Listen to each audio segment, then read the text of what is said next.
Bom, gente, vamos dar início, então. É, Vocês já estão mandando oi aqui no chat, então acho que todo mundo está me ouvindo bem, tudo tranquilo. Deixa eu só desligar aqui a chaleira da minha água do mate, senão talvez a gente tenha aí um acidente em termos de água quente aqui em casa. Só um minutinho.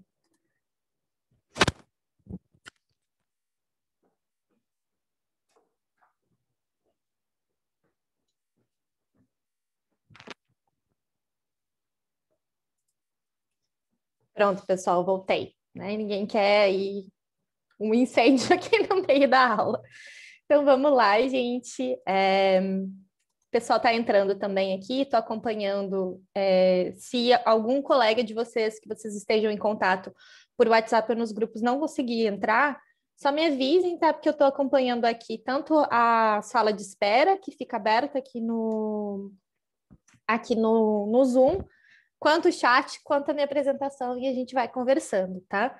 Se vocês puderem também, ao longo da nossa conversa, fazer perguntas em voz alta, ligar o microfone ou levantar a mãozinha, fica mais fácil também para a gente conseguir interagir, certo? Como eu estou aqui coordenando várias coisas aqui na nossa sala, a gente consegue se organizar melhor. Para quem não me conhece, então, eu sou Eduarda Gindri. No IDP, eu sou professora desde 2018.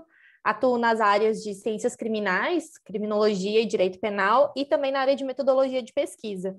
Fui professora de metodologia de pesquisa de 2018 até 2020, e também sou gestora da instituição, trabalho na gestão dos mestrados e doutorado, e também na gestão da escola de comunicação, onde eu sou coordenadora do curso de jornalismo, do nosso recém-criado curso de jornalismo.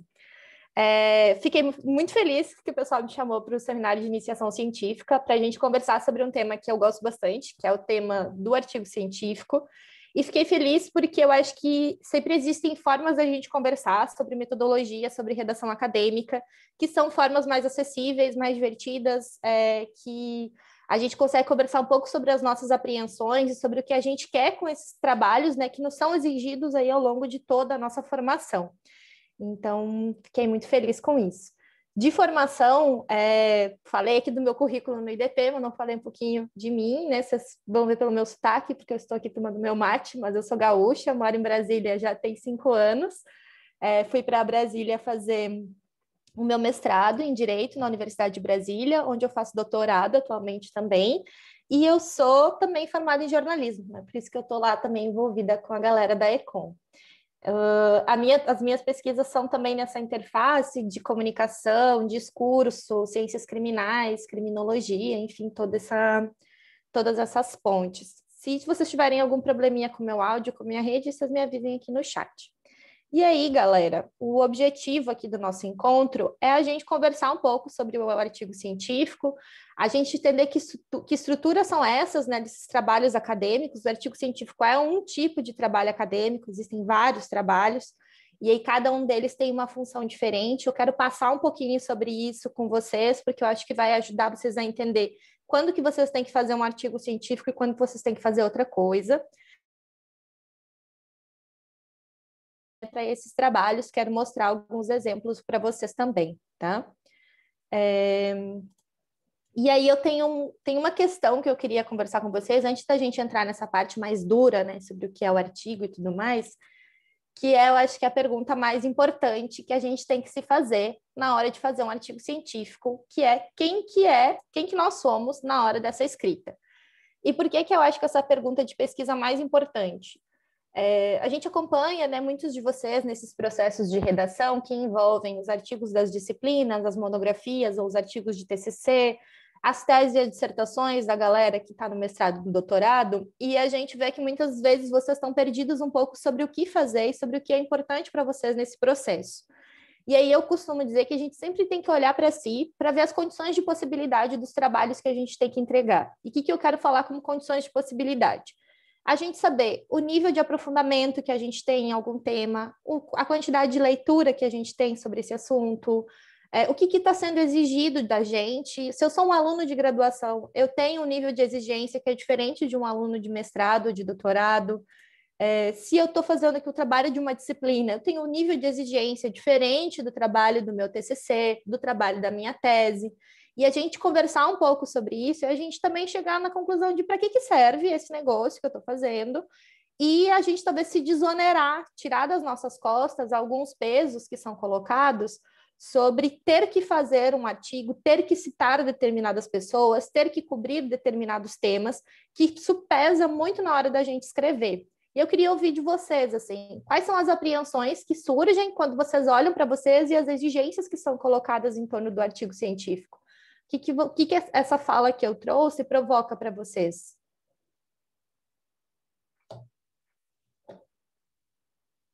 Pode mandar aqui no chat também, gente. Professor, eu não gosto de... Eu não sei o que eu gosto, eu sei que eu não gosto. Eu não gosto de artigo mal escrito, que a gente vê lá o título, aí lê, é um desastre, aí você fala, gente, eu gastei meu tempo todo. E, professora, nessa época que nós estamos, né, muito em paz consigo mesmos e nem todos nós, eu decidi fazer um processo seletivo de mestrado, né? Por que não? E aí, gente, assim, o jovem aqui, barbudo, que nunca fez nem TCC, vai fazer um projeto de pesquisa de mestrado. Um desastre. Aí veio essa aula, eu falei, não, é aqui que eu tenho que estar. Então, o que eu quero? Quero ser uma pessoa que entregue o que está para cá e a pessoa, que o artigo científico é isso, né? Um tempo extremamente curto, pega uma informação de altíssima relevância e ajude-a, né, no que eu conseguir. Ótimo. Eu gostei de uma coisa que você falou assim, eu aqui nem escrevi meu TCC ainda e já quero fazer o projeto de mestrado. Mas isso é ótimo, entende? A gente olhar para a gente assim, cara, tá tudo bem se eu não fizer nesse projeto algo, meu Deus, sensacional, assim, vai ganhar o Pulitzer da pesquisa, assim. Não é para isso que a gente vai fazer um projeto de pesquisa. E muitas vezes a gente vai fazer um projeto de pesquisa apenas para tentar, para se colocar ali num lugar de teste, para ver como que a gente se sai numa entrevista, se sai num projeto. E tá tudo bem, isso a gente não precisa ficar nervoso ou colocar todos os pesos, né, em torno dessa entrega. Aqui o Cassione mandou no chat, né, essa apreensão sobre como citar a parte estrutural, o tamanho do artigo, quantos aditivos citar, como citar documentos, se vai fazer uma apresentação ou não. Enfim, tem uma série de questões que vão surgindo, né? Eu vou contar um pouquinho das minhas experiências de escrita para vocês também, assim. Quando eu vou fazer seleções, né, seleção de doutorado, seleção de mestrado, eu sempre penso que eu tenho que fazer um projeto para passar. Eu não tenho que fazer o projeto que eu amo, o projeto que eu gosto, o projeto que eu quero para minha vida, ou o melhor projeto do mundo. Tem que fazer um projeto para passar. E aí eu vou cumprir alguns requisitos, né, nesse projeto. Eu vou olhar quem são os professores da banca, o que eles pesquisam, vou citar os textos deles, né, vou procurar os temas que são relacionados com ele, vou fazer algo objetivo, fácil de ser entendido, porque eu sempre penso que o meu avaliador, ele vai ler o meu trabalho e outros 50. Então, eu tenho que fazer um trabalho ali que seja diretivo para mostrar para que eu vim, né? Quando eu vou fazer um artigo, né, acadêmico, eu sempre penso, depois eu vou trazer um pouco dessas dicas, né, que eu guardo para mim e que eu espalho, mas eu sempre tento ser o mais honesta possível. Então, sempre falar sobre os passos que eu fiz para elaborar aquela pesquisa, ter um objetivo, uma pergunta de pesquisa bastante clara. Eu tento fazer um texto objetivo, tento não me repetir tanto, tento fazer um trabalho que seja também honesto em termos de citações. Vou mostrar para vocês algumas estruturas de citação que eu acho que são importantes, né, para a gente pensar. Vou mostrar um pouquinho também sobre como citar. Eu sei que teve uma oficina no seminário que foi sobre a BNT, que foi o André que deu para vocês. Eu acho que são coisas diferentes, né? Uma coisa é a gente entender o papel da citação no texto, outra coisa é a gente entender o papel da citação em termos de direito autoral e a gente fazer ela corretamente, segundo a BNT, para que isso não implique, né, numa violação de direito autoral. E aí, vocês estão falando muito sobre a citação, também não cito de maneira nenhuma uma obra que eu não tenha lido. Não cito autores que eu não conheço, não cito obras e documentos que eu não tive acesso, e não cito autores que eu não tenho domínio. Se, por exemplo, eu não cito tanto Butler assim, que é uma autora da galera que estuda gênero, é uma autora que tem ali suas peculiaridades, suas particularidades de uso. Às vezes eu não me sinto confortável de usar, porque eu acho que eu estou indo para uma banca que entende, eu estou indo para uma publicação que entende sobre essa autora, e se eu começar a usar ela, provavelmente eu vou usar ela de maneira equivocada e vai ter um feedback negativo sobre o meu trabalho. Bourdieu, que é um autor que eu uso bastante, demorei muito tempo para me sentir segura de citar ele, de entender as categorias, mas tive que ler bastante. Então, isso também faz parte, né, do que eu entendo por honestidade intelectual. E da gente se conhecer, saber os limites até onde a gente vai, como que a gente vai organizar esse texto, sendo sincero, sendo verdadeiro com aquilo que a gente leu, que a gente produziu.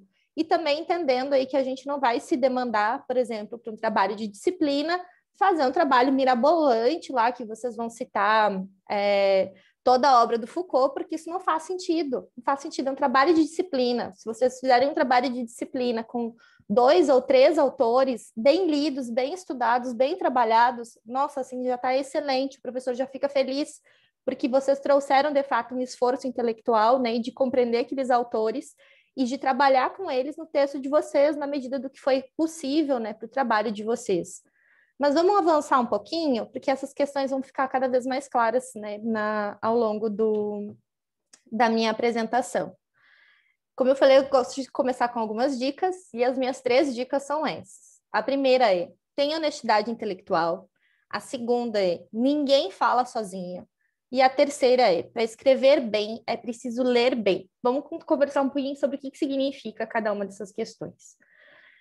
Para mim, honestidade intelectual se traduz em a gente escrever sobre o que a gente sabe, escrever como a gente sabe, ter um objetivo real e viável, seguir esse objetivo, citar corretamente quem a gente efetivamente leu e assumir os posicionamentos que a gente tem.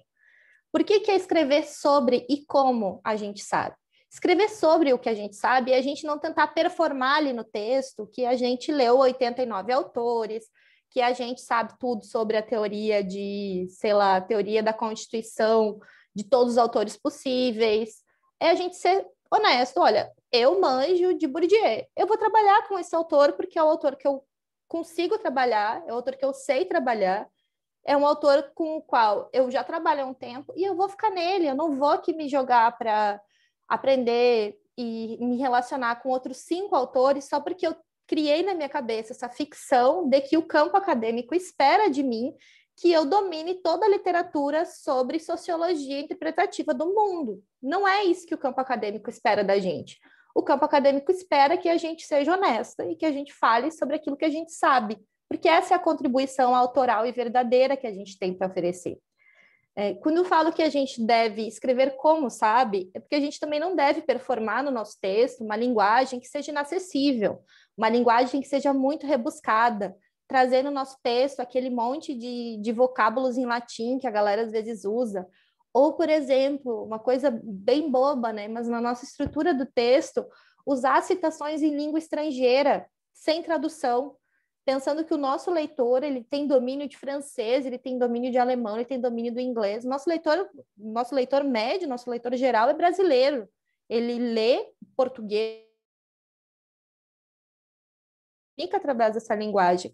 Então, não tem por que a gente performar uma escrita rebuscada, porque ela não vai comunicar com ninguém, ela não tem absolutamente nenhuma serventia para nós, e honestamente, para quem está, né, no campo acadêmico, isso soa até como um ar de soberba, né, de superioridade, que, enfim, a gente também sabe que não faz sentido, não é positivo, né, para as nossas trocas.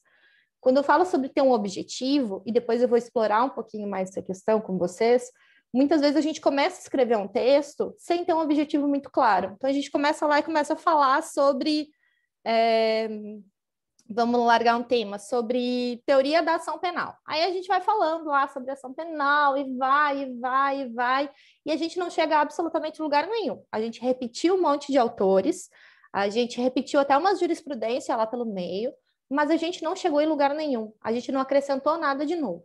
O texto da gente, ele tem que ter um objetivo, ele tem que ter uma finalidade. E essa finalidade pode ser a finalidade de para onde a gente quer que ele vá, para uma disciplina, para o TCC, para uma publicação, para um congresso, e uma finalidade em termos de conteúdo. Quando a gente traça essa finalidade de conteúdo, a gente sabe para onde ir, a gente sabe qual que é o lugar que a gente tem que chegar. Esses textos que têm objetivos muito amplos, e acho que tem um objetivo que eu já vi muitas vezes e que também não faz nenhum sentido, que é discutir a eficácia dos direitos e garantias fundamentais. Esse é o pior objetivo de pesquisa que vocês podem ter, porque discutir a eficácia dos direitos e garantias fundamentais é discutir o mundo inteiro. E não existe artigo, não existe tese, não existe dissertação que abarque um problema de pesquisa desse tamanho. A gente tem um objetivo real e viável, é a gente chegar no final do nosso trabalho e dizer assim, cumpri o que eu tinha me proposto a fazer.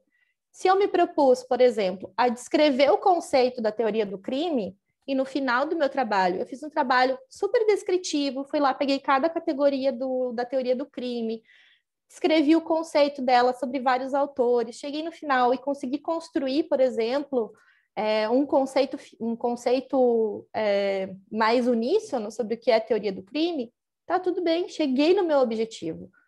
E eu não preciso fazer mais do que isso. Se o meu objetivo na minha pesquisa é analisar um caso, analisar um julgado, e eu fui lá, descrevi esse caso, analisei esse caso, e cheguei no final do meu trabalho com esse objetivo cumprido, tá excelente. É isso que a gente tem que começar a fazer nos nossos textos, seja que texto for, né? Mas depois eu vou mostrar uma dica sobre como construir esses objetivos também.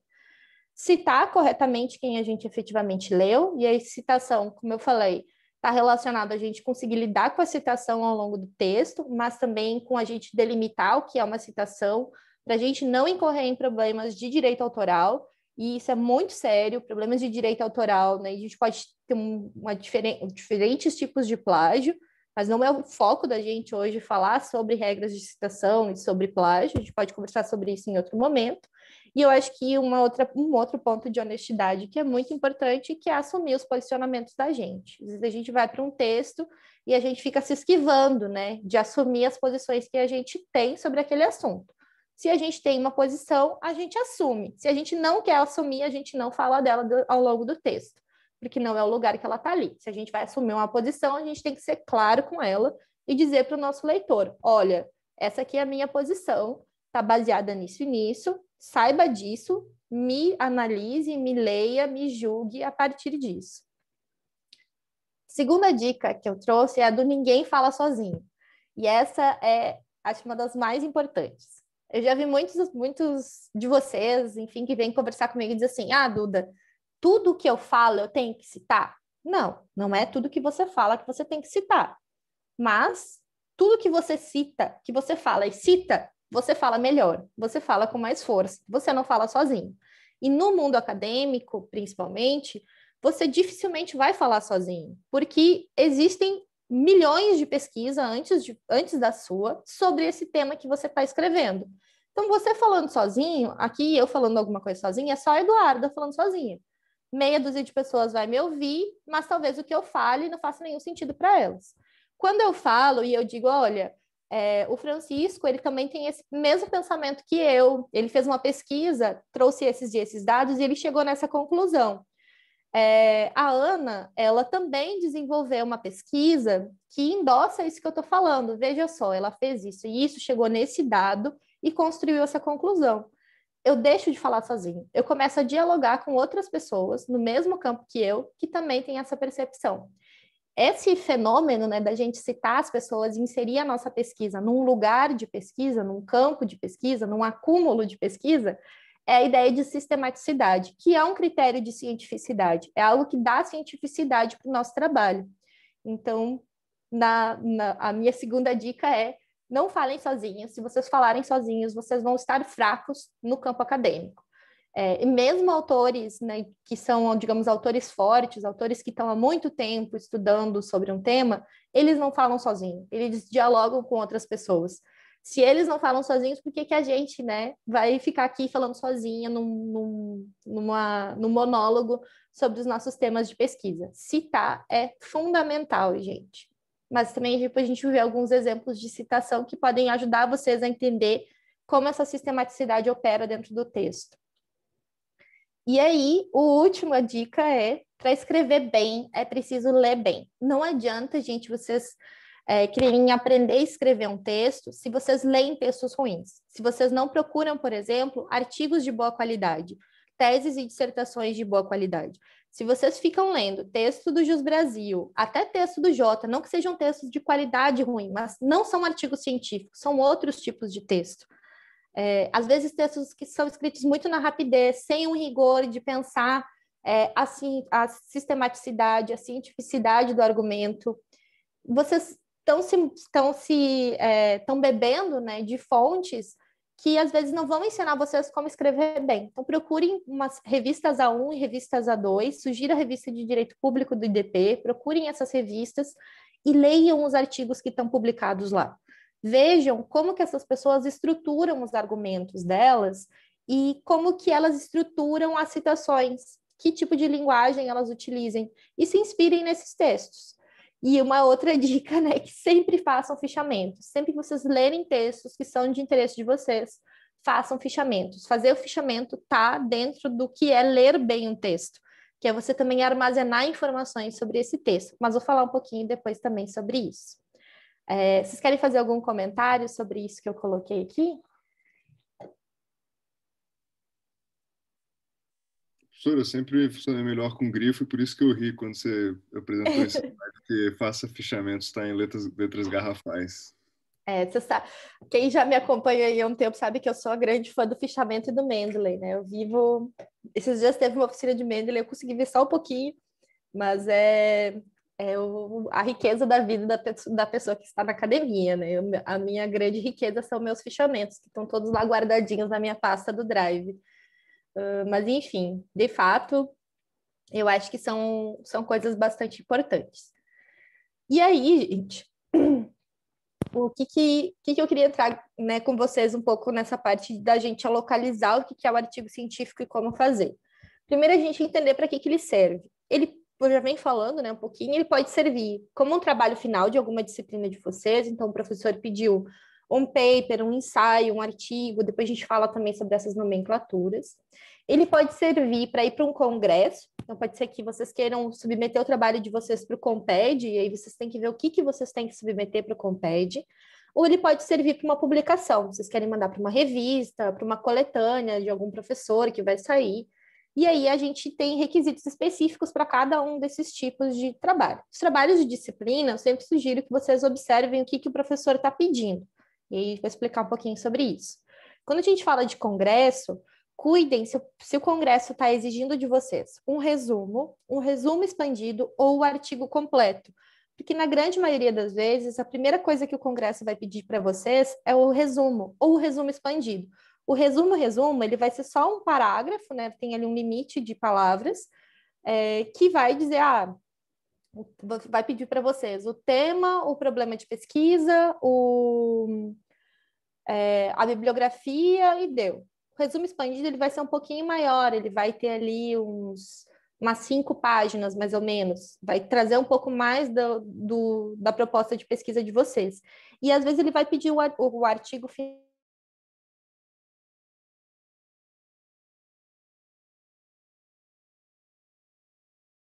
O que o congresso que vocês querem ir está pedindo, e aí elaborem, né, o programa falando de uma publicação, também observem o que é, no caso, onde estão as diretrizes para autores, tá, gente? Toda revista, toda publicação tem um campo que se chama diretrizes para autores. Nelas,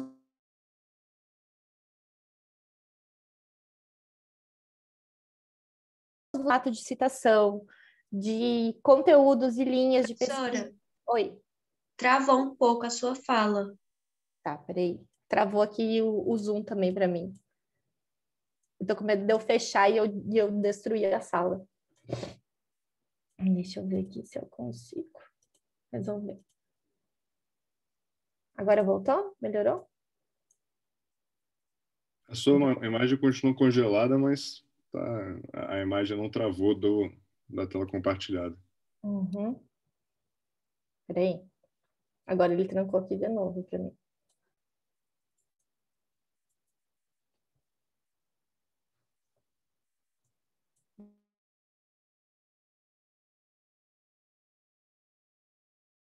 Trabalho bom é assim, né, professora? Demora um pouco, dá umas travadinhas, mas... Ai, é isso, gente. Deixa eu ver aqui.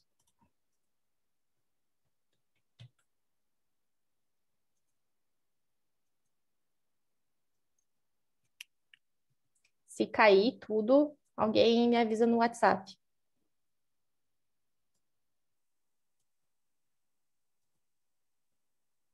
Vê se vai.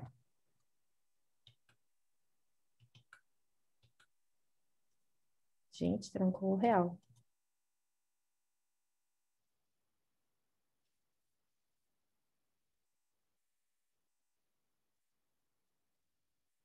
Tenta parar de compartilhar e compartilhar de novo, talvez resolva.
Ô, Roberta, você está como host e a professora está na salinha de espera.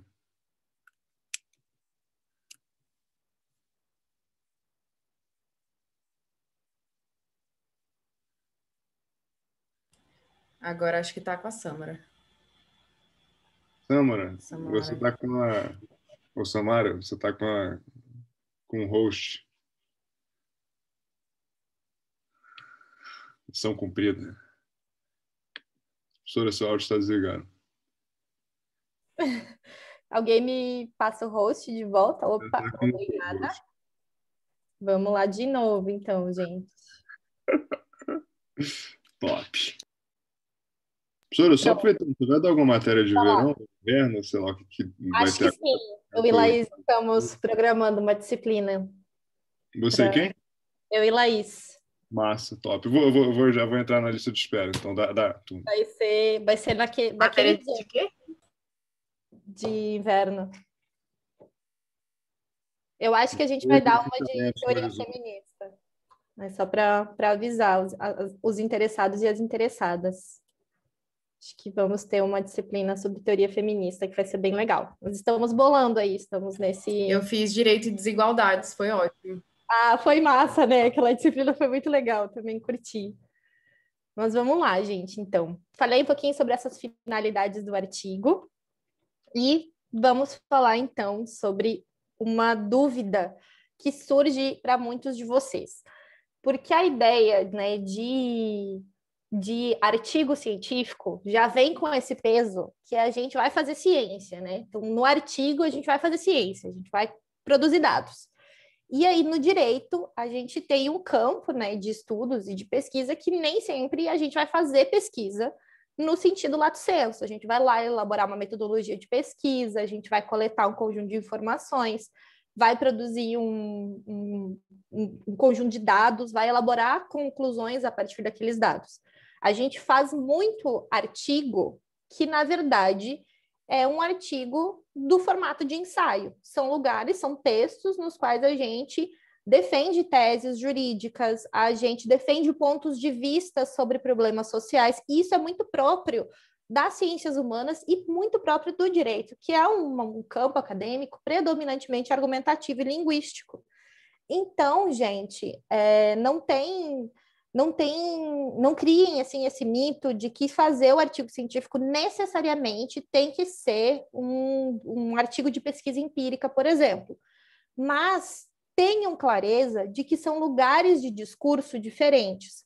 Quem fez metodologia de pesquisa comigo, talvez aqui não tenha ninguém que venha aí desses tempos áureos, mas eu sempre trazia na aula de metodologia de pesquisa 2 vídeos para a gente conversar sobre a diferença do que é artigo e do que é um ensaio. No artigo, a gente viu um videozinho do Big Bang Theory, que era o Sheldon e o Leonard, eu acho, debochando quando o Howard voltava do espaço. Quem assistiu, né? Ele é astronauta, ele vai para o espaço, e quando ele volta, ele começa a falar o tempo inteiro sobre como foi, né, o período dele lá na estação espacial. Tudo que ele falava, ele falava da estação espacial. E aí o Sheldon e o Leonard, eles conversam, eles falam assim, vamos testar uma hipótese de que será que tudo que o Howard fala, ele relaciona com a estação espacial? E eles começam a falar coisas assim, tipo, você quer comprar limões? E aí ele diz assim, posso comprar, porque lá na estação espacial, limões são de tal jeito. E aí eles vão testando essa hipótese, eles estabelecem um método, eles experimentam o método, eles testam e eles produzem uma conclusão. Esse é um raciocínio de pergunta de pesquisa, esse é um raciocínio científico. Você parte da dúvida, você analisa, né, indícios de que existe algo ali que você quer investigar, você parte dessa dúvida, estabelece um método, produz uma pergunta e responde essa pergunta. Isso é um raciocínio de artigo científico. E aí a gente via outro vídeo, que era o vídeo sobre o ensaio, que era uma cena da Annalise Keating, do How to Get Away with Murder, que ela faz a defesa de um caso que era um cara que tinha ficado preso um tempão numa solitária, e quando ele sai da solitária, ele mata a outra pessoa. E aí a tese argumentativa dela é de que aquele período da solitária foi um período de estresse tão grande, né, de tortura psicológica, que ele saiu abalado ao ponto de ter cometido aquela conduta. E aí ela faz essa argumentação jurídica com base em uma série de recursos. Então ela faz uma simulação do que é você ficar 2 minutos em silêncio num quadradinho.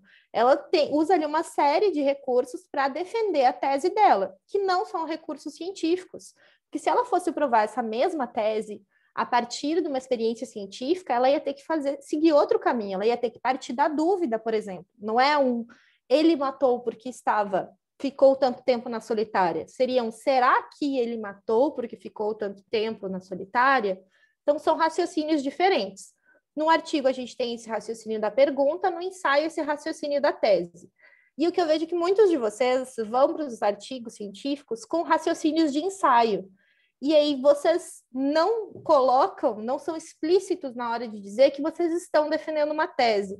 Então, às vezes, vocês têm uma pergunta de pesquisa que é assim, pergunta de pesquisa no meu artigo eu vou comprovar a ineficácia do sistema penal na prevenção dos delitos. Se você vai comprovar a ineficácia, você tem uma tese já que você está defendendo a ineficácia do sistema penal. Então, seja honesto no seu trabalho. Diga, neste ensaio, eu defendo a tese de que o sistema penal é ineficaz na prevenção de delitos. E tá tudo bem, vocês vão trazer lá as sustentações de vocês para isso. Pode ser um excelente artigo, um excelente texto acadêmico, mas vocês não estão trabalhando com um formato de ensaio, com um formato de pergunta de pesquisa. Isso é legal. Os textos têm que ter uma metodologia X e Y, mas eles têm que ser honestos na hora de comunicar com o leitor, sobre o que vocês querem fazer, tá? E não quer dizer que todos esses textos não tenham que ter um fundamento, não tenham que vir sustentados, não tenham que ter sistematicidade. Nós vamos chegar lá também. E aí eu faço essa diferença porque muitas vezes os professores comunicam com vocês que eles querem um paper, né? Eles dizem assim, eu quero um paper de 5 páginas. E aí ninguém sabe o que tem que vir no bendito paper. Perguntem para o professor, o seu paper, você quer um trabalho mais argumentativo ou um trabalho de pesquisa? Um trabalho com uma pergunta de pesquisa? O que você quer?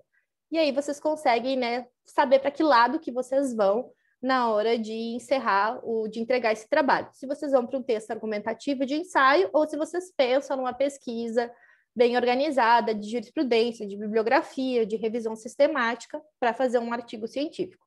Mas tudo cabe, tudo pode ser entregue para congresso, tudo pode ir para uma publicação. O importante é vocês sinalizarem bem o que vocês estão fazendo nesses trabalhos. E aí tem trabalhos que são auxiliares a esse trabalho de elaboração, né, do artigo. O primeiro deles é o fichamento. Gente, fichamento é um dos trabalhos mais importantes que vai dar sustentabilidade para tudo que vocês vão fazer. Por quê? O fichamento, ele é um texto de apoio, ele é um texto de armazenamento de informações. Então, no fichamento, vocês não estão criticando o texto do autor, vocês não estão escrevendo um trabalho que vocês vão publicar num congresso. Vocês estão armazenando de forma rápida e simples as informações que estão num texto que vocês leram. Vocês vão armazenar e depois, num segundo momento, quando vocês forem escrever sobre aquele tema, vocês vão abrir o fichamento e vão coletar as citações que vocês guardaram lá para poder utilizar no texto de vocês. É como se fosse um lembrete, né? Um resuminho, um lembrete para vocês do que vocês encontraram naquele texto. Então, ele é um texto de apoio muito importante. O outro texto de apoio muito importante, e aí que pode ser um trabalho em si, é a resenha. A resenha tem como característica essa criticidade, né, de análise de uma obra. Então, vocês podem, por exemplo, pegar um artigo meu e escrever uma resenha criticando o que eu falei naquele artigo. E vocês podem publicar esse artigo numa outra obra, né, num outro periódico, dizendo, resenha do texto de Eduarda Gindre, texto tal. Isso é um trabalho por si só. Às vezes o professor pede para vocês uma resenha e vocês ficam, professor, mas é resenha ou é resumo? Se ele pediu resenha, é um texto crítico, é um texto analítico. Então, façam uma resenha, um texto crítico analítico sobre essa obra. Se ele pediu resumo, façam um resumo. Em geral, resumo e fichamento, eles podem... O professor, em geral, vai pedir fichamento. Dificilmente ele pede um resumo do texto, né? Mas, se ele pedir um resumo, vocês já sabem o que é, porque o resumo também é um gênero auxiliar. O resumo é esse textinho, né, aquele parágrafozinho que a gente constrói sempre para introduzir um outro texto. Então, depois que vocês terminam o artigo de vocês, vocês fazem um parágrafo, que é o resumo, que ele vai lá na primeira, né, tem o título, aí tem o resumo, um parágrafozinho, que vocês colocam as informações principais daquele texto. Por que o resumo é importante, gente? O resumo, quando vocês vão publicar um texto, enviar para uma revista, ele é a cara de apresentação do trabalho de vocês. Ele tem que ter o tema, o objetivo, a pergunta de pesquisa, a estrutura do trabalho, enfim, ele tem que ter ele é o cara crachá do artigo de vocês. Tem que ter esses elementos principais para que o leitor de vocês bata o olho no resumo e ele já saiba ali tudo que ele precisa saber sobre o que vocês escreveram. Até para dizer, esse artigo aqui da Emily, ele não me serve para nada, ele fala sobre outro tema. Eu achei que ele era sobre o tema que eu queria ler, mas ele não serve para mim. Então, vou partir para outra leitura. Tá? Então, ele é um gênero auxiliar e, às vezes, ele pode ser um gênero em si, quando o congresso, né, pede para vocês escreverem um resumo do trabalho que vocês querem apresentar e depois entregar o trabalho final. E aí, vocês têm alguma dúvida sobre esses gêneros, gente? Vocês querem perguntar alguma coisa antes sobre isso? Não? Não? Vou adiante? Então, bora. Professora? Oi. Professora, é porque, para mim, quando a senhora estava falando, cortou, não sei se cortou para o pessoal. Tá? É só um esclarecimento a respeito da diferença de ensaio para artigo. Beleza, diga aí. Isso, a senhora colocou a questão da pergunta, né, que se faz, que não ficou nítido para mim a diferença do artigo, a questão da pergunta, só isso. Bora. Porque quando você está já defendendo uma tese, você já parte de uma defesa, seria um ensaio. O outro, quando ela é mais descritiva, seria o artigo, é isso? Isso. Depois eu fiz uns resuminhos de exemplo para vocês, a gente dá uma olhadinha. Mas no ensaio, por exemplo, vocês vão defender uma tese, vocês vão dizer, nesse ensaio eu quero defender a necessidade de regulamentação do imposto sobre grandes fortunas. Nesse ensaio eu vou defender a necessidade de privatização da Eletrobras. Tudo isso são textos argumentativos. Você vai sustentar esse texto a partir dos seus argumentos. Já tem uma hipótese, não é isso? Na real é uma tese, né? Não é uma hipótese. Porque a hipótese você vai provar. A tese você vai defender. No artigo científico, você vai construir uma hipótese. Você vai construir aqui um raciocínio, que ele é um raciocínio que parte do ceticismo. Você vai dizer assim, será que a Eletrobras deve ser privatizada? E aí você vai construir uma metodologia de pesquisa para você responder essa pergunta de pesquisa. Você pode até ter uma hipótese. Eu intuo que sim, a minha hipótese é de que deve. E aí você vai construir a sua metodologia de pesquisa tentando provar ou contestar essa hipótese. Você tem que testar ela, né? Colocá-la em dúvida. Para a galera que está no mestrado, assim, e no doutorado, acho que uma questão muito presente é que os professores exigem de vocês esse raciocínio do projeto, da pergunta de pesquisa, esse raciocínio cético.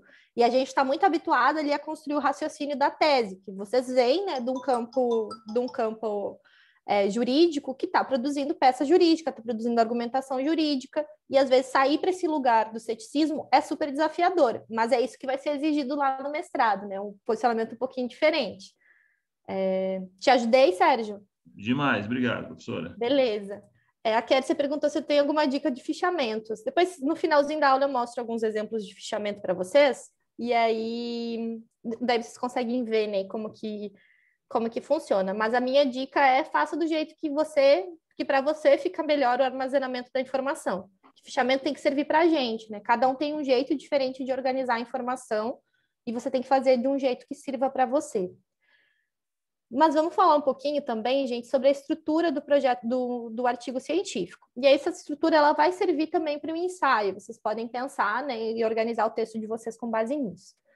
A gente sempre vai ter uma introdução, então, que vai trazer esses elementos centrais, a pergunta de pesquisa, o tema, né, vai contextualizar o tema, vai trazer a pergunta de pesquisa e a metodologia que foi utilizada para responder. No caso de ensaio, vai trazer a tese, em linhas gerais, quais são os argumentos que fundamentam a tese. Depois a gente desenvolve isso no desenvolvimento do artigo científico. E nas considerações finais, a gente vai fazer alguns comentários, vai assumir qual é a conclusão do trabalho, e eu sempre sugiro, vou repetir algumas vezes, coloquem os desafios, os encaminhamentos e as novas perguntas que essa pesquisa trouxe para vocês.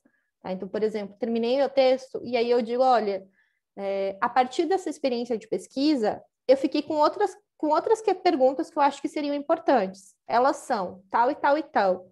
Então, é uma boa dica de encerramento assim, do artigo científico de vocês. Primeira coisa que vai aparecer, né, no artigo é o resumo. Então, vai ter o título, vai ter o resumo do artigo.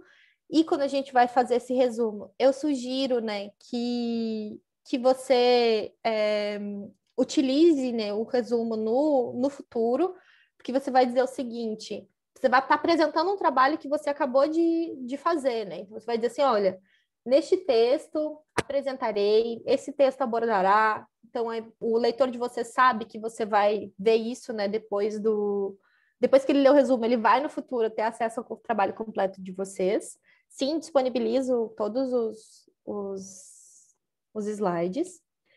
E aí, depois a gente vem para a introdução. Aí, olha só, eu fiz uma introduçãozinha aqui fictícia de como se a gente estivesse escrevendo um artigo científico. Olhem a minha introdução. Neste artigo, abordo o tema da teoria do crime. Meu objetivo central é responder à pergunta de pesquisa. Como os autores da dogmática penal descrevem as categorias analíticas do crime? Por isso, utilizarei o método de revisão bibliográfica. Meu texto se estrutura em 3 tópicos. No primeiro, falo sobre a categoria da tipicidade, no segundo, da antijuridicidade, e no terceiro, da culpabilidade. Vejam só, eu não estou fazendo aqui um artigo científico que vai me demandar assim, um super esforço metodológico. Vou ter que construir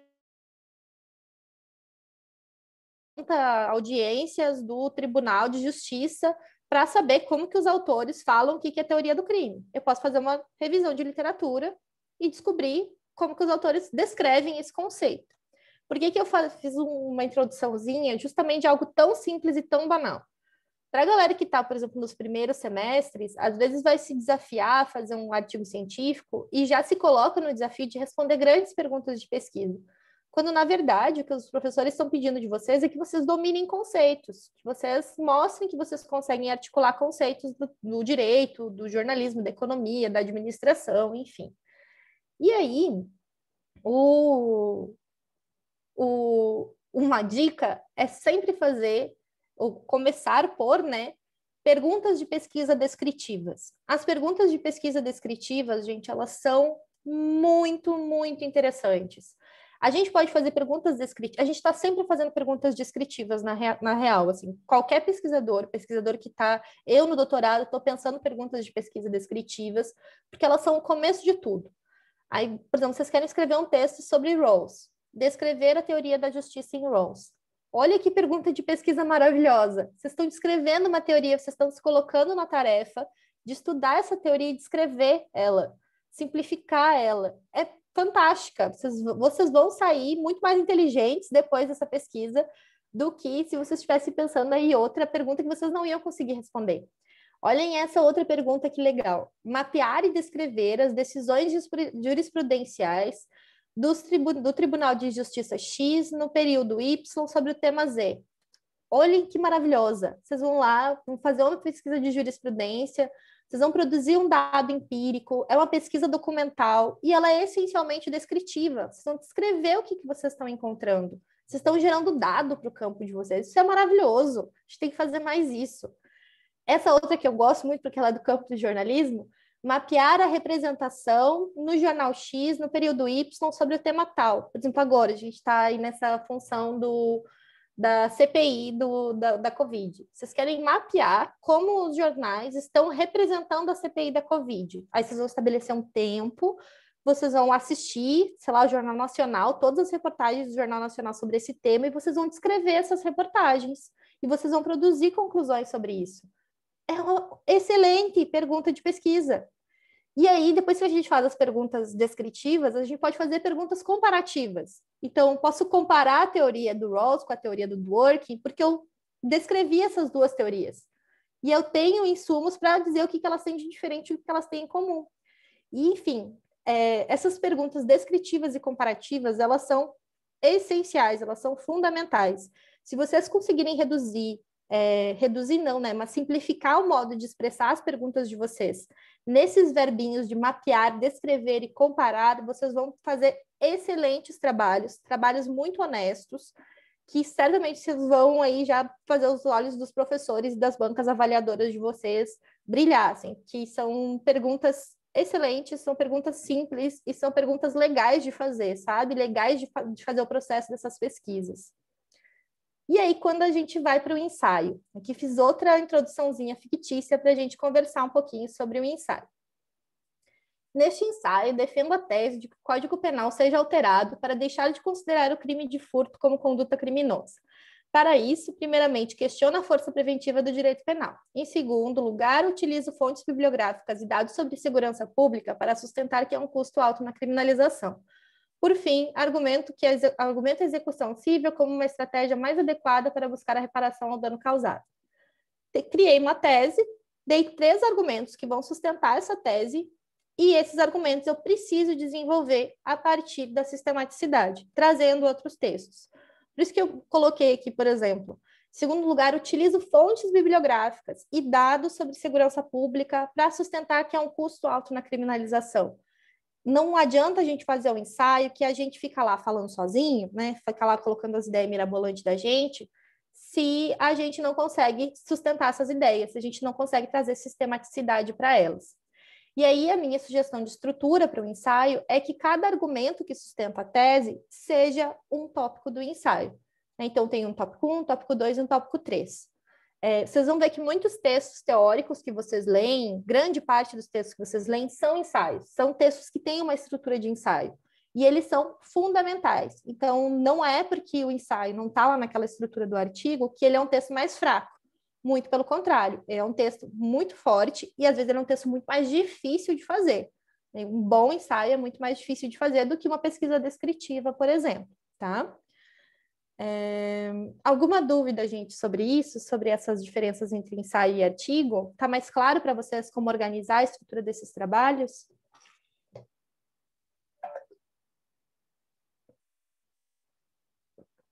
Bora lá, então. Queria dar mais 2 dicas para vocês. A primeira é de, na introdução, vocês utilizarem o tempo de redação no futuro. Então, escrever: o trabalho apresentará. No primeiro tópico, apresentarei. Não tem problema se vocês utilizarem o presente, por exemplo, neste trabalho apresento, neste trabalho faço. Não tem problema sobre isso, mas é uma dica de fazer no futuro, que ficou com erro de digitação, gente. Mas para a conclusão, daí eu sugiro que vocês utilizem o passado, que vocês estão retomando o que vocês já escreveram no passado. Então, Neste trabalho apresentei, neste trabalho descrevi, neste trabalho analisei, estudei, porque aí vocês estão falando sobre algo que vocês já fizeram, que o leitor de vocês já teve contato, tá? E aí entra algumas, porque a Camila aqui já perguntou sobre a primeira pessoa, né? E aí vem algumas dicas de redação que eu acho que são importantes para a gente conversar na hora de pensar o artigo científico. A primeira delas é usar ou não usar a primeira pessoa. Aí que eu trouxe alguns trechinhos de alguns textos para vocês olharem e a gente comentar sobre eles. Olhem só. Para empreender essa pergunta, esse é um texto de um artigo, um artigo da internet. Artigo da internet não, né? Um artigo da Camila Prando, que é Os Juristas e a Esfera Pública. Para empreender esta pergunta, investigo a relação contemporânea entre os juristas e a esfera pública no campo das políticas de justiça criminal. Este recorte me incumbiu de duas tarefas preliminares. A primeira, compreender o eixo argumentativo que trata sobre as teses do punitivismo e da esquerda punitiva. E aí vai. Olhem o outro trecho agora. Nos aproximamos das discussões de Pierre Bourdieu sobre o campo acadêmico, campo universitário e seus agentes, orientadas pelos escritos de homo-acadêmicos, meditações pascalianas e as regras da arte, ainda que, de modo geral, outros textos do autor e de intérpretes tenham me ajudado a traduzir e isolar as categorias do autor, quase sempre diluídas por meio dos trabalhos. O que tem em comum nesses dois trechos é o uso da palavra da primeira pessoa. Como é que vocês analisam essa redação? Tá ok para vocês? Fez sentido? Gostaram ou não gostaram? Me falem sobre isso. Como você está querendo, pelo que eu entendi, né, abstrair, tirar um objeto e você falar isso, aquilo, eu não sei se é tão aconselhável você usar a primeira pessoa e você, entendeu? Acho que dá uma proximidade que o negócio não pede. Massa. É uma boa conclusão que tu chega também. Vamos lá, quem mais? Oi, Kércia. Professora, é que para mim parece que normalmente os ensaios usam a primeira pessoa, porque eles têm esse objetivo, né, mais próximo mesmo. Já os artigos eu acho um pouco estranho, acho que para mim fica diferente. Tá, legal. Quem mais? Alguém mais tem percepções sobre isso? Vamos lá, então. Eu sou uma contumaz defensora da primeira pessoa. Para mim, sempre, sempre, sempre é mais honesto que vocês utilizem a primeira pessoa, tá? E aí tem várias coisas que me influenciam até essa posição, né? E aí é isso, essa é a minha posição. Vocês podem conversar com outros professores, às vezes professores que são um pouquinho mais tradicionais, eles vão dizer, não usa a primeira pessoa, é inadmissível, é anticientífico, antiacadêmico, não faça isso nunca na sua vida. Eu sempre uso a primeira pessoa. E aí, por que eu uso? Eu sou uma pesquisadora, né? Eu, Eduardo, sou uma pesquisadora, sou dona dos meus movimentos de pesquisa. Então, os movimentos de pesquisa que eu faço, quando eu vou lá, coleto reportagem para analisar, coleto artigo para analisar. Quando eu estudo, quando eu analiso, quem está fazendo sou eu, não é um terceiro inimaginado. Então, eu assumo os meus movimentos de pesquisa, eu assumo a responsabilidade pelo que eu falo. E eu gosto de escrever na primeira pessoa. Então, esse segundo textinho aqui, de mestrado. Depois, se vocês quiserem pesquisar, chama de disputas dóxicas, uma análise do campo acadêmico da criminologia. Eu deixo depois o título, mas sugiro que quem tem aí seus receios com a primeira pessoa, leia a minha introdução da minha dissertação, porque eu escrevi ela inteira na primeira pessoa, contando sobre isso, contando sobre os meus movimentos de pesquisa. Então, lá eu digo assim, pensei primeiro nesse problema de pesquisa, depois que eu conversei com tais e tais pessoas, esse problema de pesquisa ele me pareceu insuficiente. Fui para outro problema de pesquisa, comecei a elaborar e li tal coisa. Cheguei no final, tomei a decisão de que esse seria o meu problema de pesquisa final. Para responder esse problema de pesquisa, eu fui lá e coletei tantas revistas. Durante todo o texto, eu estou relatando algo que fui eu que fiz. Não foi o Francisco que fez, não foi a Emily, não foi a Kétia, não foi a Cassione, não foi nenhum de vocês, fui eu.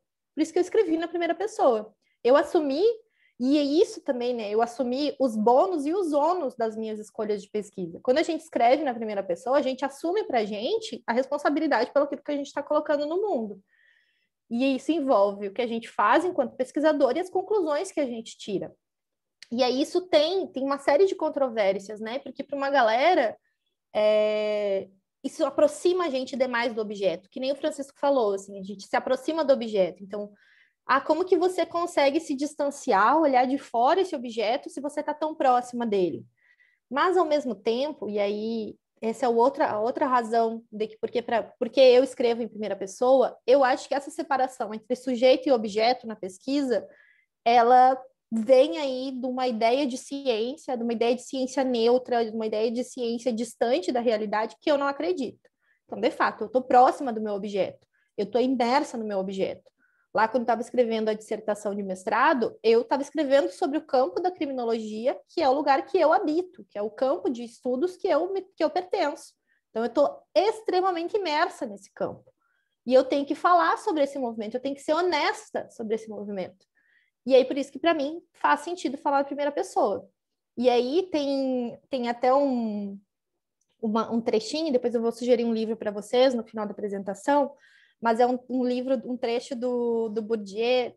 Eu fui lá buscar um material que a gente tinha elaborado para a galera do mestrado no ano passado, no retrasado, eu e a Fernanda. Deixa eu ver se eu acho aqui. Não sei se eu não fechei o textinho. Acho que eu fechei. Mas que ele fala sobre o quanto a gente foge dos nossos argumentos, né? Vou procurar ele aqui, porque ele é bem legal para gente discutir. Peraí.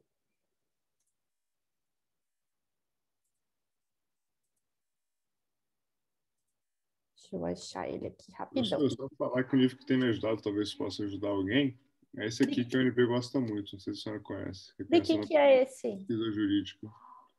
Da Miraci Barbosa de Souza Agostinho, Maria Tereza Fonseca Dias, Camila Silva Nicásio. Esse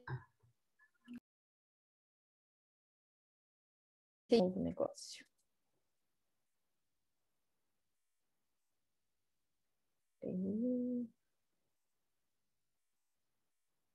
Voltei? Tô aqui? Câmbio?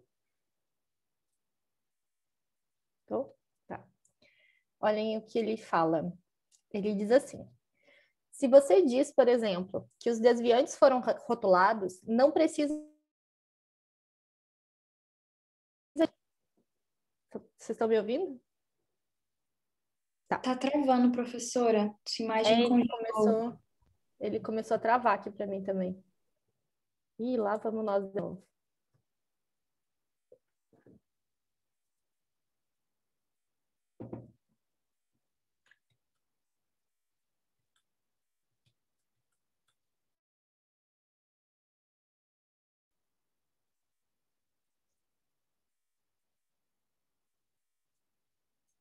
Voltei?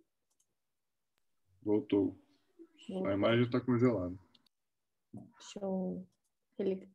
vai trancar de novo, gente. Vou ter que sair e entrar de novo, eu acho. Professora, tenta desligar a câmera e continuar, talvez. Da minha câmera lá.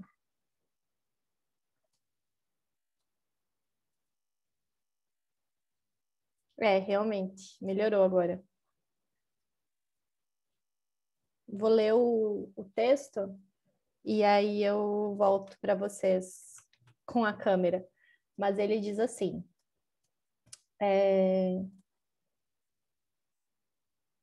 se você diz, por exemplo, que os desviantes foram rotulados, não precisa dizer quem os rotulou. É um erro teórico e não só uma falha de redação.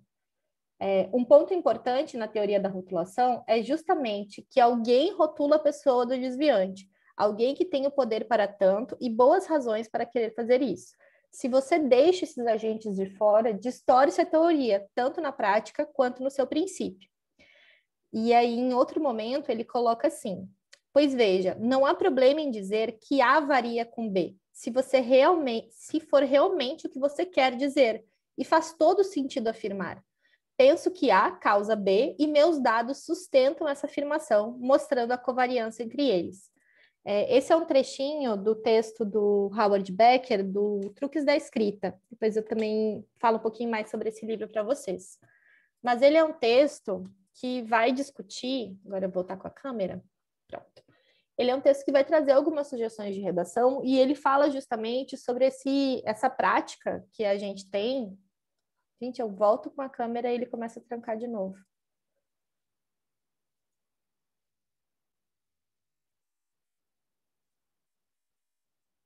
Nossa, que coisa.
Professora, tá sem som. Melhorou? Sim, agora voltou. Joia. Mas, enfim, gente, como eu estava comentando, essa questão, né, da escrita na primeira pessoa, também que a gente vem criado dessa ideia de que a gente escreve na terceira pessoa e na voz passiva, né? Então, a gente coloca assim, analisa-se que, percebe-se que. E sempre por trás desse analisa-se, esse percebe-se, tem alguém que percebe, tem alguém que analisa. Em geral, quem está analisando e quem está percebendo somos nós. Mas a gente não se sente, né, seguro de falar por nós mesmos sobre essas questões. E essa é a minha sugestão para vocês, que vocês, como eu falei, assumam os BO do que vocês querem falar no trabalho de vocês. Então, por exemplo, umas frases que são muito comuns aí nos trabalhos que vocês entregam. Percebe-se que o Brasil é um país que passa por muitos desafios políticos. Quem é que está percebendo isso? Percebe-se quem, né? Quem percebe? Ou você diz assim, fulano de tal, autora da ciência política, percebe que o Brasil está passando por grandes desafios políticos, ou você diz, eu percebo que, ou meu trabalho parte da minha percepção ou da minha compreensão de que o Brasil passa por problemas políticos. Gente, isso é simples, né? Simplificar um pouco as coisas também. O nota-se, né? Nota-se que o direito penal brasileiro é ineficaz. Mas vamos falar disso em outros termos, né? Eu percebo, ou diversos autores do campo das ciências criminais endossam a tese, e aí citem esses autores, né? Porque também não adianta dizer muitos autores, alguns autores, e não citar quem eles são. Isso está tudo dentro daquela chavezinha lá do que é a honestidade intelectual que a gente estava conversando. Então, para amarrar essa ideia da primeira pessoa e dessa fuga nossa sobre os nossos próprios argumentos. Outro ponto que eu queria mostrar para vocês é um pouquinho da relação de concatenação de citações. Eu vejo que uma prática de escrita que a galera tem é de jogar as citações e dizer assim, segundo Capês, aí joga uma citaçãozinha do Capês. Já Queiroz, aí joga uma citaçãozinha do Queiroz. E aí, assim, o texto de vocês vira um grande fragmento, né, colacionado de várias citações.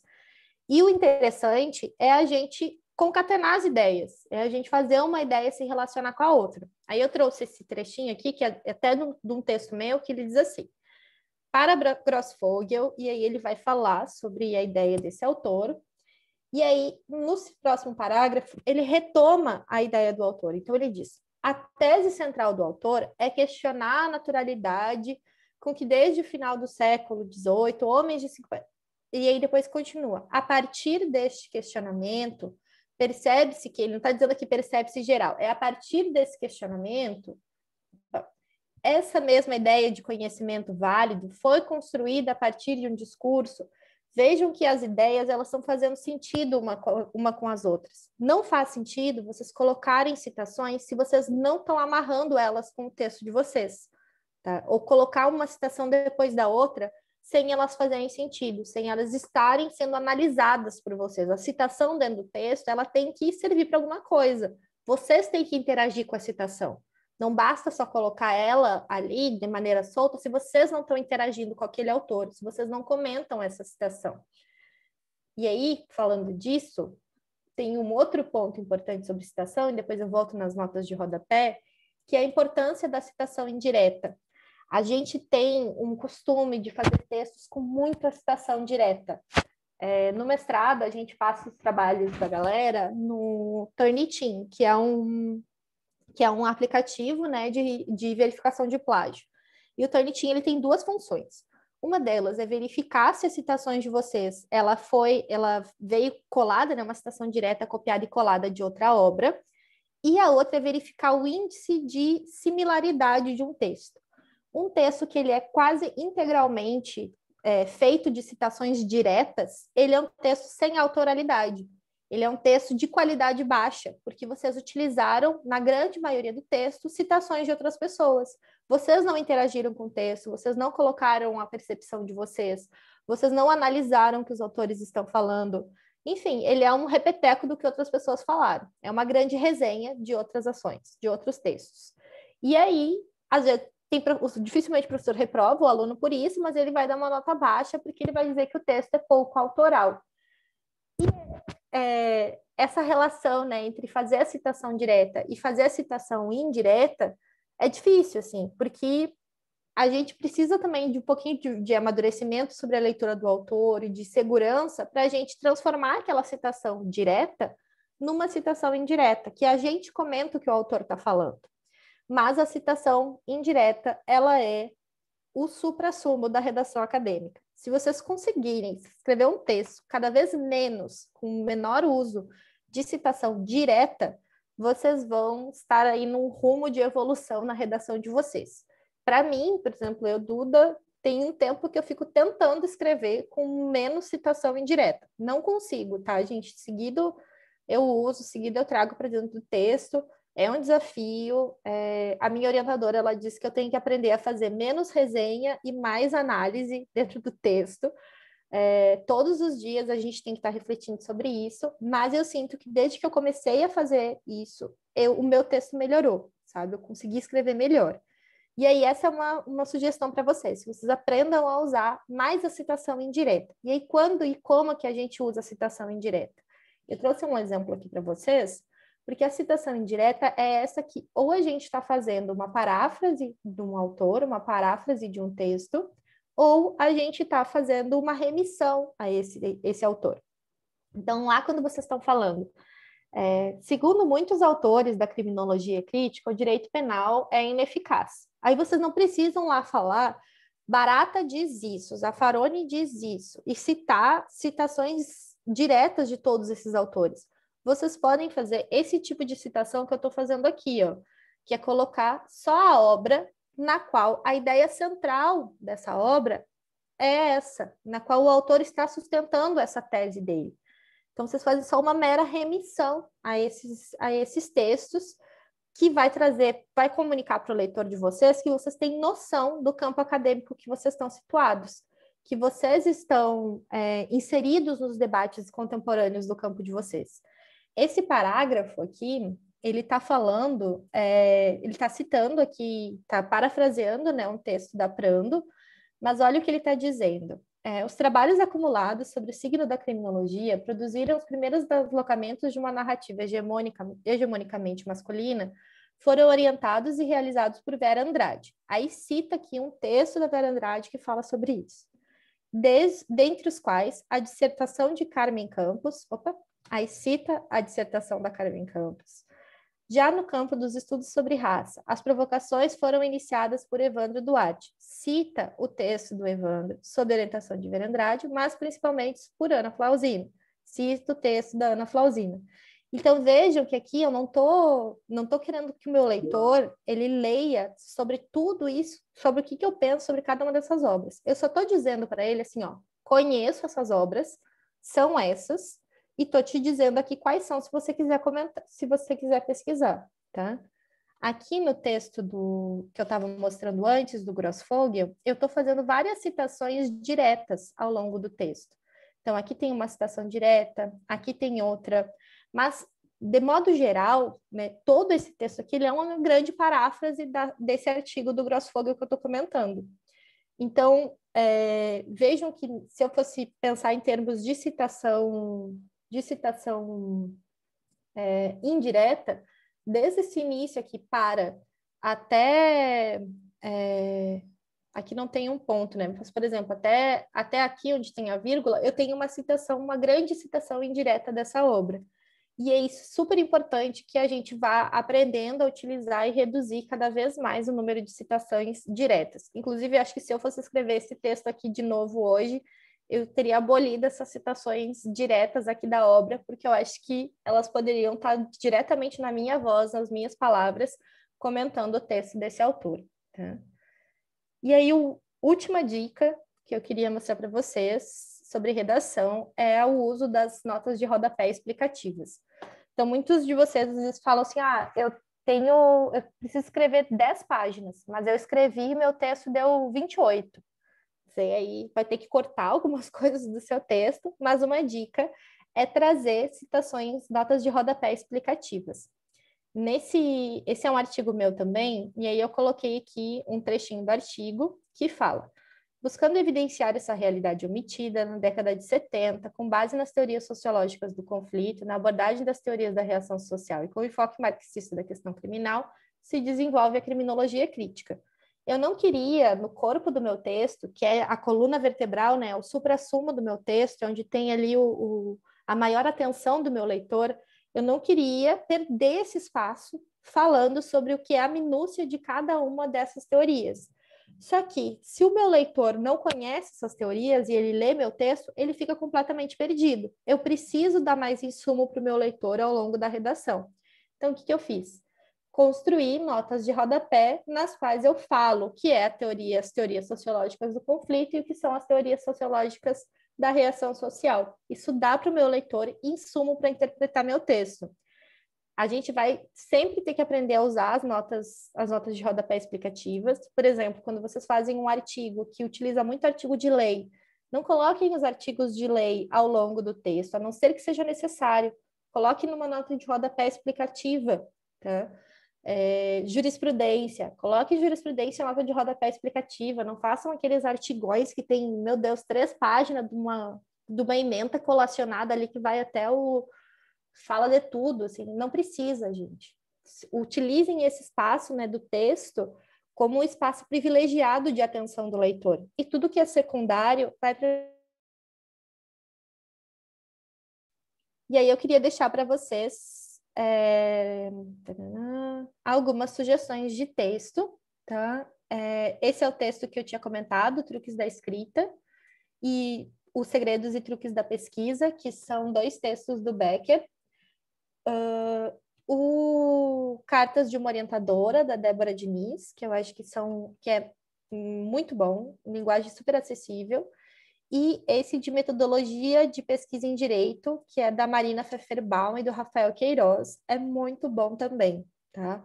Então, são 4 indicações de leituras para vocês lerem enquanto escrevem, que eu acho que vale super a pena, sempre que vocês estão escrevendo, ter uma leitura que fale sobre escrita, porque ela ajuda vocês, assim, às vezes, até a se problematizar, pegar os seus próprios erros. São todos os textos legais de ler também, tem uma linguagem acessível, acho que vocês vão curtir. E em termos da minha apresentação é isso, gente. Agora eu estou super aberta às perguntas de vocês, às inquietações de vocês. A Kércia colocou aqui que está no primeiro semestre e que os professores têm preferência de citação direta.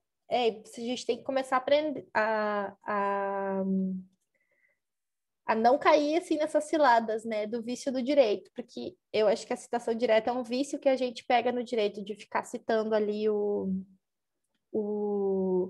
os artigos, a jurisprudência o tempo inteiro, assim, acho que é um vício que a gente pega mesmo, a gente tem que se cuidar. O Cassiane perguntou se a gente seleciona as citações todas antes ou durante a feitura do texto. Eu acho que é antes, durante e depois, na revisão e ao longo da vida inteira, assim. As citações da gente, elas têm que estar no nosso repositório, né? Nas nossas gavetinhas e nos nossos fichamentos. O que eu faço? Quando eu tenho que escrever sobre um tema, eu vou lá no meu banco de leitura, vejo os textos que eu acho que são importantes para trazer para o meu texto final. E aí eu pego esses fichamentos, abro, e aí eu sempre divido a minha tela em duas telas, uma com os fichamentos e outra com o texto que eu estou escrevendo. E aí eu vou escrevendo, volto para um fichamento, trago uma citação, escrevo mais um pouco, tiro aquela citação, coloco outra. Não tem uma receita de bolo, assim, cada um tem um estilo de escrita, né? Para mim funciona muito fazer isso.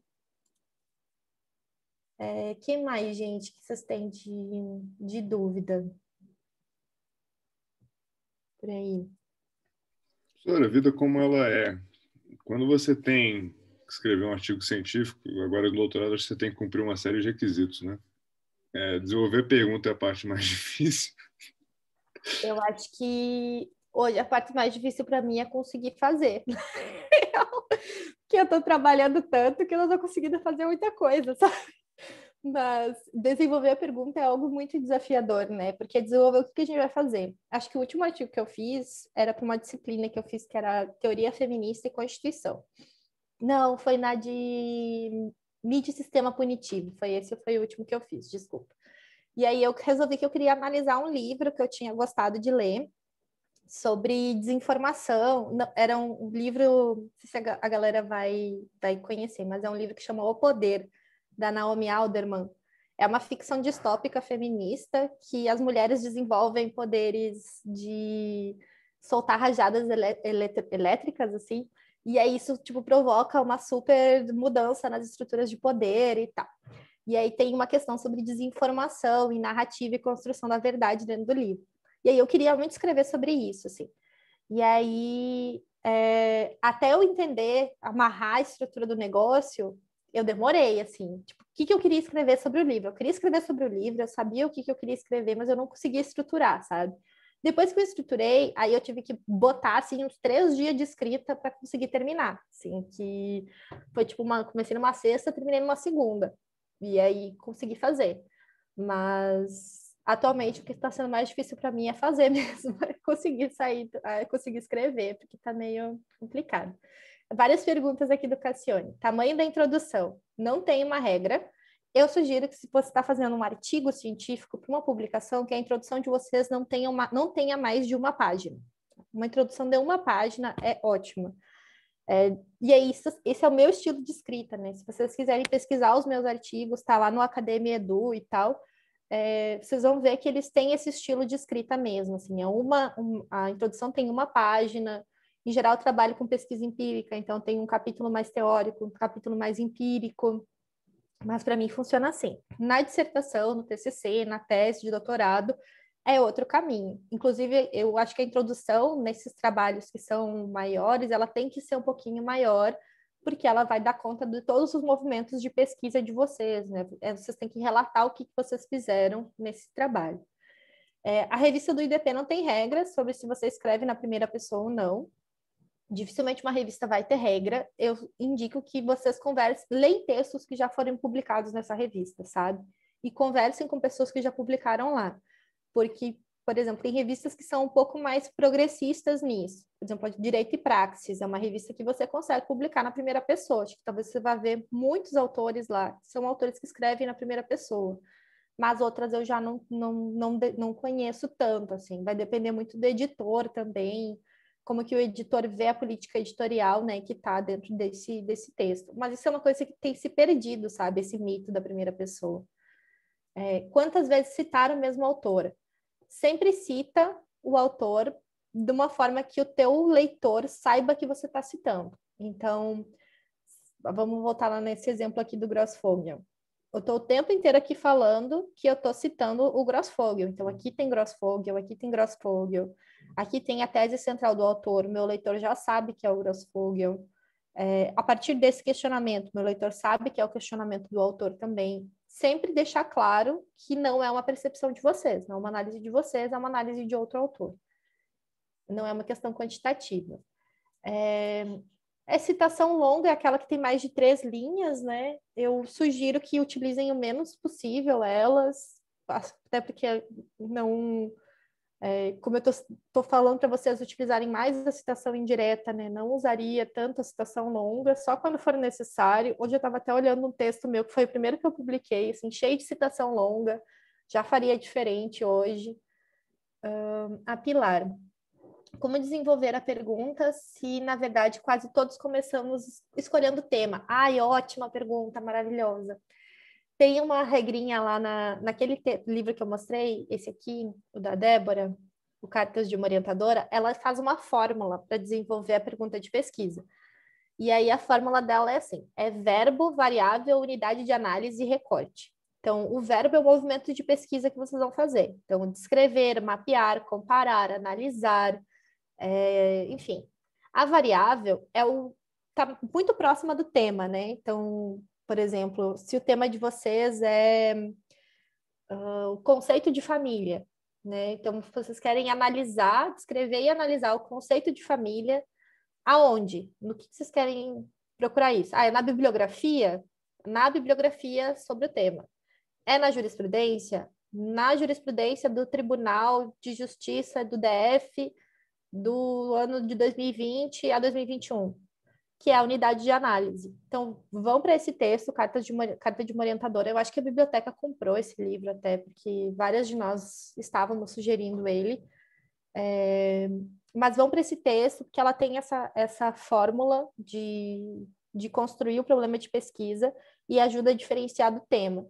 Que o tema é uma coisa muito ampla, né? Meu tema desse problema que eu falei pode ser as mudanças no conceito de família e como o direito está lidando com isso. Agora, o problema de pesquisa é o que vai me guiar por esse tema, é o caminho que eu construí, assim. E aí, a gente sempre pensar que, muitas vezes, quando a gente pensa no projeto de pesquisa, a gente tem um tema, mas nem sempre a gente tem um projeto de pesquisa. Em seguida, a gente fala para a galera que está também entrando no mestrado, diz, olha, vocês têm um tema, você não tem um problema de pesquisa ainda. Você vai para o seu orientador, para a professora de metodologia, para desenvolver um problema de pesquisa. Outro ponto aqui do Cassiane, começar o artigo pelo índice. Então, essa é uma questão controversa, né? Não é controvérsia, mas é uma controvérsia. Porque, por exemplo, eu, Duda, às vezes eu vou fazer um trabalho e eu estruturo um sumário, né? Esse último trabalho que eu fiz aí, que eu estava comentando do livro. Eu estruturei um sumário porque eu sabia o que eu queria falar em cada um dos tópicos e eu fiz isso. Então, eu fui lá, eu tinha que entregar o trabalho, tinha prazo para entregar, não tinha tempo de fazer mais do que aquilo e fiz isso. Se você está fazendo uma pesquisa empírica, né, uma pesquisa mais indutiva, até você está... Eu indico deixar para construir o trabalho depois do encerramento da pesquisa. E aí, foi o que eu fiz na dissertação de mestrado. Eu tinha uma estrutura de sumário na minha cabeça. Então, eu tinha lá uma estrutura do que eu ia falar em cada um dos tópicos. Ao longo do processo, teve muita coisa que eu não consegui fazer, entendeu? Teve muita coisa que eu não tive fôlego de fazer na minha pesquisa. E que estava lá naquele meu sumário imaginário. Quando eu terminei a parte empírica e eu comecei a escrever, a minha orientadora falou assim, Duda, o que tu conseguiu amadurecer mais? O que ficou mais claro para ti? Foi isso, isso e isso. Então, você vai estruturar o teu trabalho em torno disso. A gente construiu, no final da pesquisa, né, o que tinha mais condições de possibilidade de existir, em termos de produto final. que nem sempre a dissertação, a tese, o TCC, o artigo, ele vai falar de tudo que vocês estudaram sobre aquele tema. Muitas vezes ele vai falar sobre o que vocês conseguiram traduzir no produto final. Muita coisa vai ficar de fora. Aí eu acho que isso é conversar sempre com o orientador, olhar a sua condição de pesquisa, ver o que você conseguiu fazer. Mas vamos lá. O que levar em conta de início para começar a escrever sobre um determinado tema? Primeiro é se você tem vontade de escrever sobre aquele tema, né? Se ele te interessa. Se ele não te interessa, não vai em frente. Assim, não tenta cumprir tabela do tema dos outros. Não é porque o seu colega escreveu sobre um tema, o seu professor gosta de determinado assunto que você tem que escrever sobre ele. Não faça isso porque, cara, você vai estar aí cumprindo expectativas dos outros que não são suas. Depois, faz uma revisão de estado da arte, né? A gente tem diferentes tipos de pesquisa bibliográfica. Você pode fazer uma pesquisa bibliográfica aleatória, né? Sair aí procurando 1000 temas. Você pode fazer uma pesquisa de revisão de bibliografia, bem orientada. Eu vou pesquisar toda a bibliografia na base de periódico CAPES do ano X ao ano Y sobre esse tema. E você pode fazer uma pesquisa de estado da arte, que é basicamente você quer saber o que está se discutindo sobre esse assunto. Então, o tema de vocês lá é tributação. Tributação sobre grandes fortunas. Você pode ir na base de teses e periódicos, ir na base de teses e dissertações da CAPES, ir na base de periódicos da CAPES, e aí fazer uma pesquisa sobre os temas mais relevantes, né? Pesquisar por tributação sobre grandes fortunas, e ver o que está se falando sobre esse assunto. A partir disso, escolher o que você quer ler. Uma dica, a gente no direito não faz pesquisa de estado da arte, pesquisa de revisão sistemática de literatura, mas o campo da saúde faz e faz muito bem. Então, tem alguns artigos da enfermagem, por exemplo, que são artigos de revisão sistemática de literatura. Pesquisem sobre eles e vejam como que elas organizam esse tipo de trabalho, porque vocês vão ver que é um trabalho que é legal, entendeu? Vai ajudar vocês, vai orientar vocês. Eu vou disponibilizar os slides, eu acho que a galera de eventos manda para vocês. Deixa eu ver. É recomendável que o problema de pesquisa venha em formato de interrogação? Tanto faz, não tem problema. Pode ser, tipo, essa estrutura que eu falei, mapear as decisões do Tribunal de Justiça sobre o tema X, ou pode ser quais são as decisões do Tribunal de Justiça sobre o tema X. Não tem problema.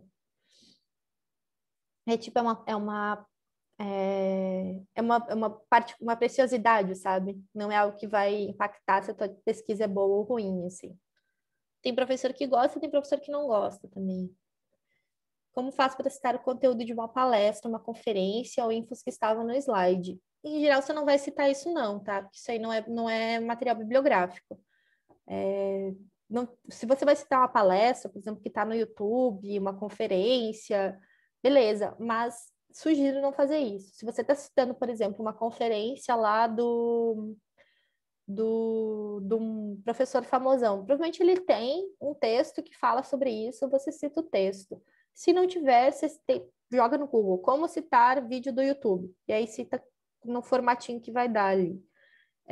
Mas slide não é material bibliográfico, sugiro fortemente que não cite slide, porque não é um material acadêmico, assim. A Mariana perguntou, como saber se aquilo que estou argumentando não foi abordado por um pesquisador antes e que isso deve ser feito uma citação? Cara, não tem como, assim, não tem como você saber tudo que foi dito por alguém, mas você tem que saber sobre aquilo que você leu. Então, se você leu um autor, né, que está dialogando sobre esse assunto, traz ele para falar junto contigo. Ele pode ser uma citação, você pode fazer uma citação indireta, né, falando, você pode colocar a sua percepção e dizer o autor tal também dialoga sobre esse assunto, mas você não tem como ter uma noção, não tem tipo um banco de ideias acadêmicos que você consegue consultar. Mas fazer uma boa pesquisa bibliográfica, fazer um bom mapeamento de estado da arte antes de escrever sobre o assunto vai te ajudar a saber quem está escrevendo sobre esse tema e o que está escrevendo. Ter um bom orientador que conhece do assunto também vai te ajudar, porque esse orientador vai te indicar textos. Dialogar na banca, levar para uma banca que vai contribuir para o teu trabalho, também vai te ajudar nisso. Então, não... E também tem aquela coisa, né, gente? Nada é tão inédito que ninguém falou sobre aquilo antes. Então, é meio saber o que é autoral de vocês, assumir o que é autoral, mas saber que tem pessoas que vão dialogar com vocês também. É muito difícil, assim, gente. Eu sei que dá até uma sensação de insegurança. Será que eu estou cometendo plágio? Mas não é isso. Plágio vocês vão cometer quando vocês pegarem uma ideia que é muito original de um trabalho e trazer para o trabalho de vocês, sem citar. Isso é plágio. Agora vocês estão lá falando, usando essas frases gerais, né? Tipo, o sistema penal não funciona. Várias pessoas falaram isso, mas vocês estão falando também. Vocês se fortificam se vocês conseguem colocar isso na boca de outras pessoas. Mas tá tudo bem se vocês só falarem isso. Só vocês vão ter que assumir aí as consequências sozinhos de uma fala, né, de tamanha responsabilidade. Bancos de artigo para o pesquisador. O base de periódicos da CAPES. Qualquer coisa que vocês precisem pesquisar, base de periódicos da CAPES. Porque lá tem todas as revistas brasileiras indexadas, tá?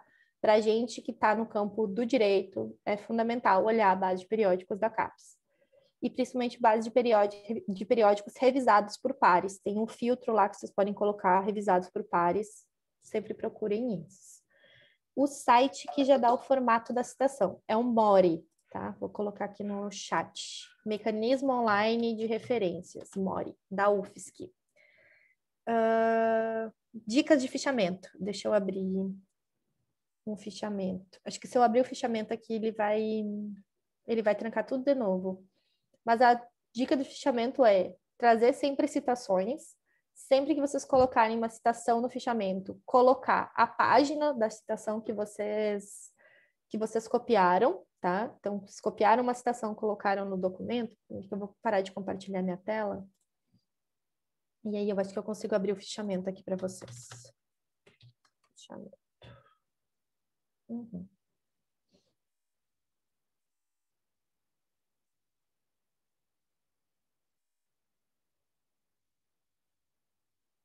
Aqui ele está carregando. E eu preciso encerrar rapidão, gente, porque eu tenho uma reunião agora às 13h30 também.